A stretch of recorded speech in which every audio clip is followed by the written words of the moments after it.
Halo guys, kita akan bahas kali ini mengenai sebuah statement yang mengatakan bahwa manusia tidak baik-baik saja. Ini merupakan hal yang menarik untuk kita bahas. Apa yang membuat manusia tidak baik-baik saja dan mengapa hari-hari ini manusia tidak baik-baik saja.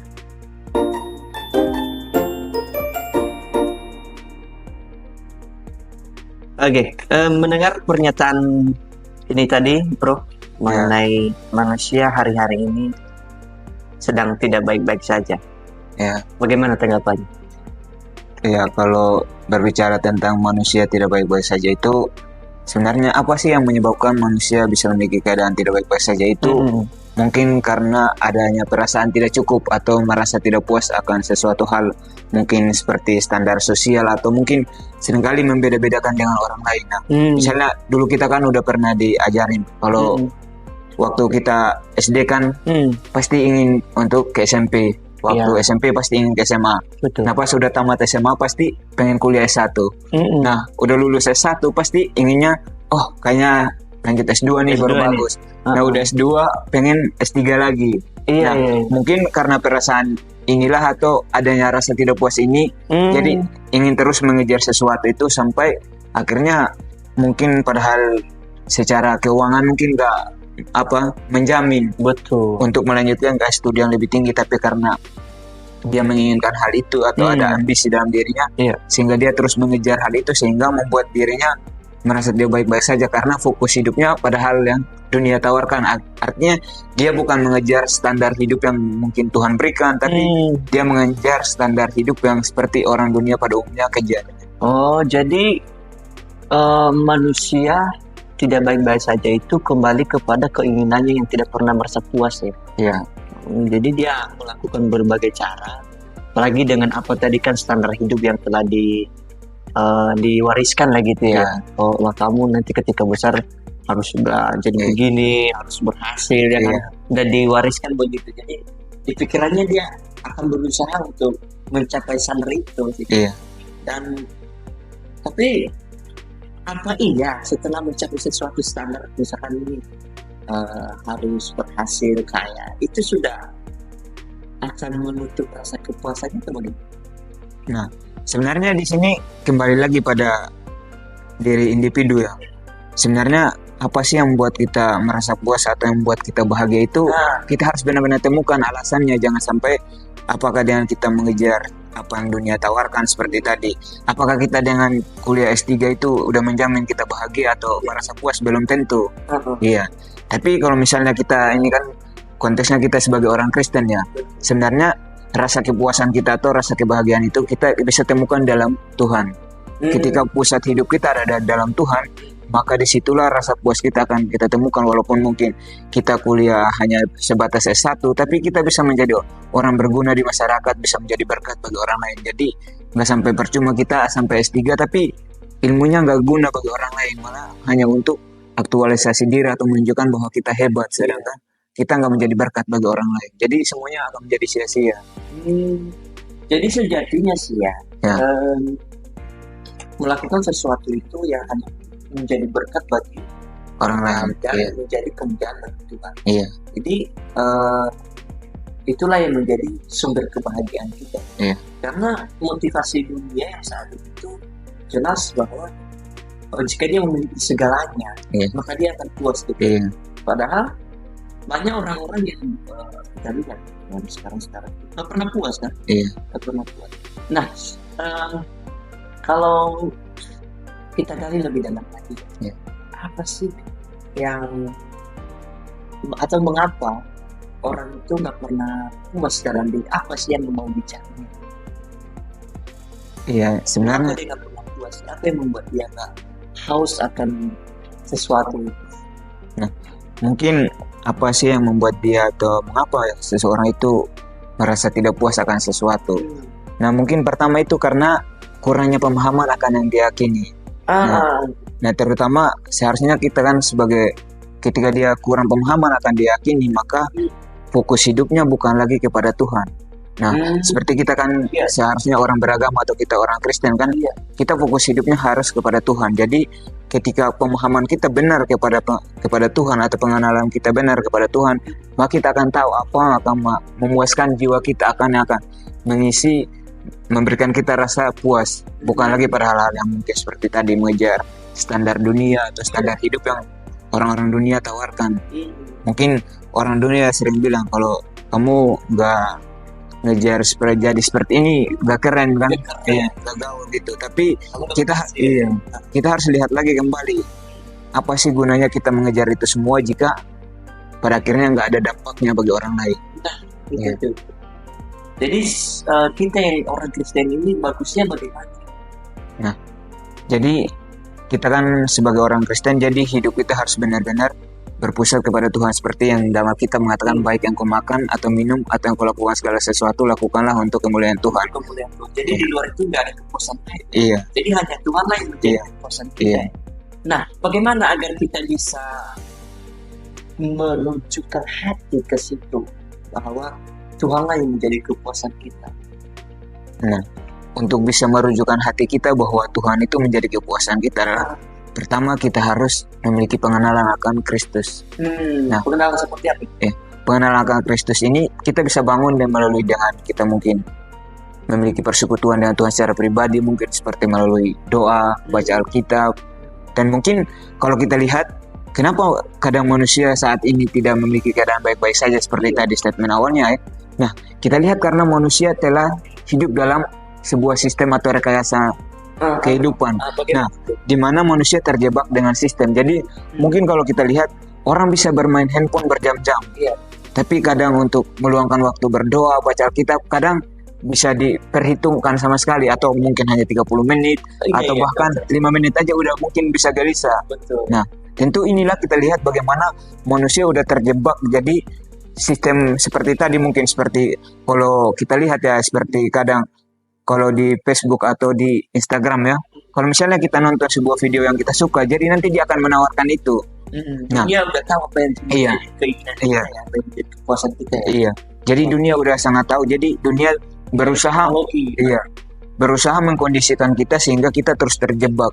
Nah, kadang ada orang bilang gini, kok aku selama ini gak berubah-ubah ya. Nah, padahal dianya, jadi aku pun sempat cari searching gitu, apa sih yang membuat manusia itu jauh dari Tuhan?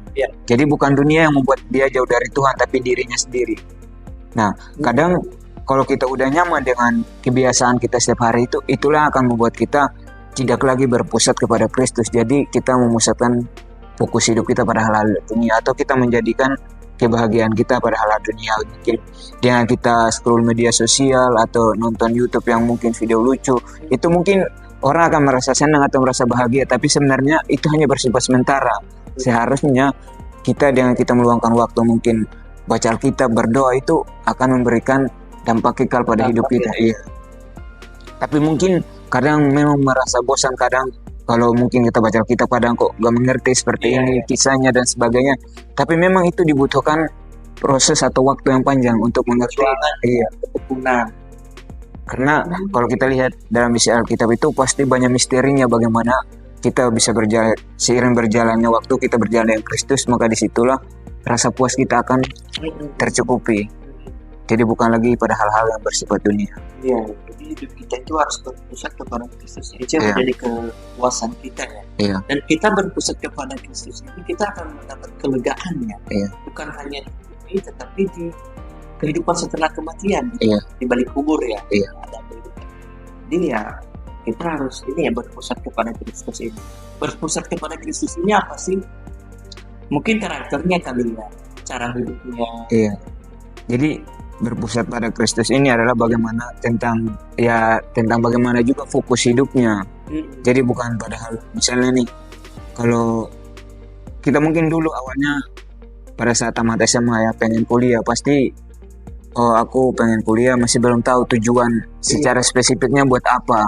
Nah, tapi seiring berjalannya waktu ketika kita menjalani kuliah itu dan kita mengerti tujuan spesifiknya aku mau jadi di bidang ini. Nah, ketika kita mencapai suatu bidang tersebut, baru kita akan memikirkan tujuannya untuk apa. Jadi untuk menjadi orang berguna di tengah masyarakat agar bisa membantu orang lain dan sebagainya.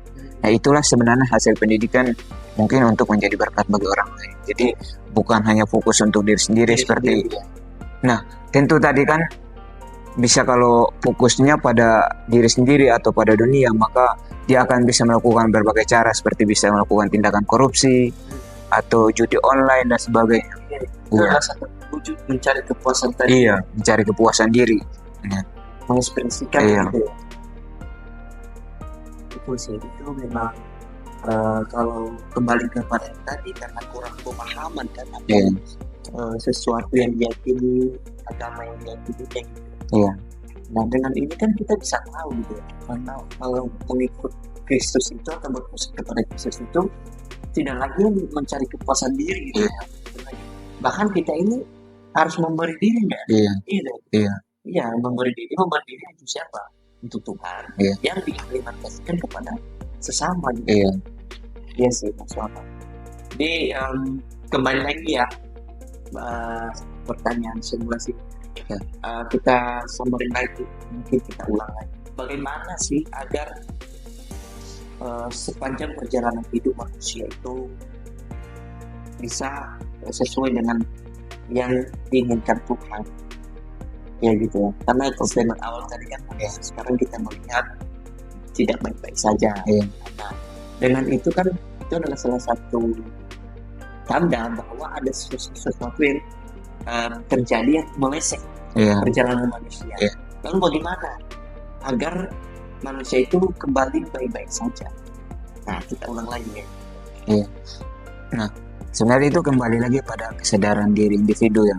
Nah, kalau dalam 1 Petrus 5 ayat 8 kan mengatakan, sadarlah dan berjaga-jagalah lawanmu si iblis berjalan keliling mengaum-ngaum untuk menelan orang yang seperti singa yang mengaum-ngaum untuk menelan orang. Nah, artinya kalau kita nggak berjaga-jaga dalam hidup ini, maka kita bukan kadang musuh terberat tidak adalah diri sendiri. Nah, lalu kedua itu yang namanya si iblis ini.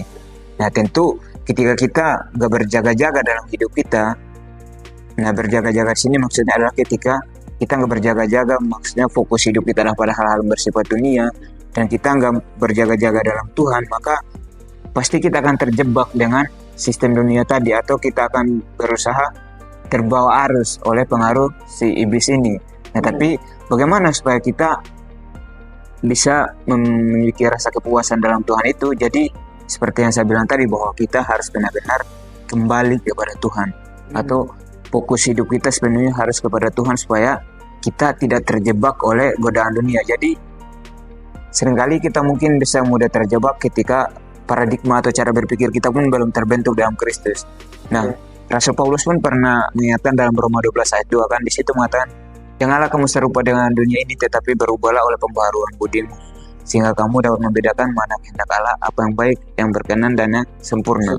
Artinya ketika manusia berserupa dengan dunia, artinya bahwa fokus hidupnya adalah hal-hal yang bersifat dunia yang sementara, yang mungkin saat ini rasanya ya itu memberikan rasa kepuasan, rasa nyaman, tapi pada akhirnya suatu saat nanti kan kehidupan manusia ini bukan hanya tentang di bumi ini, tapi ada kehidupan di balik kematian. Namun ini adalah hanya sebuah persiapan yang harus kita persiapkan, bagaimana kehidupan kita di balik kematian, apakah kita layak nanti mendapatkan tempat di kerajaan surga atau tidak. Iya. Jadi kita dibutuhkan persiapan gitu. Iya. Jadi buatlah hidupmu baik-baik lah. Iya. Jadi jangan neko-neko lah ya. Iya. Lari dari apa yang sudah Tetapkan. Iya. Keren sih. Oke, itu aja pembahasannya guys ya. Itu sangat bagus sekali ya. Meskipun tadi statement awal kita melihat selama dekade ini manusia sedang tidak baik-baik saja. Itu ada beberapa tadi yang telah dipaparkan oleh bro kita ya, mengatakan bahwa manusia sedang tidak baik-baik saja itu karena keinginan ya, dia bisa melakukan apa saja untuk memenuhi kepuasan dia. Nah, kita harus kembali kepada Kristus karena kita sama umat yang beragama Kristen, kita harus berpusat kepada Kristus karena ada kehidupan di balik kematian. Itulah kehidupan kekal kita. Kamu mau kemana? Mau ke tempat yang sudah Tuhan Yesus sediakan atau mau ke tempat lain? Sekian.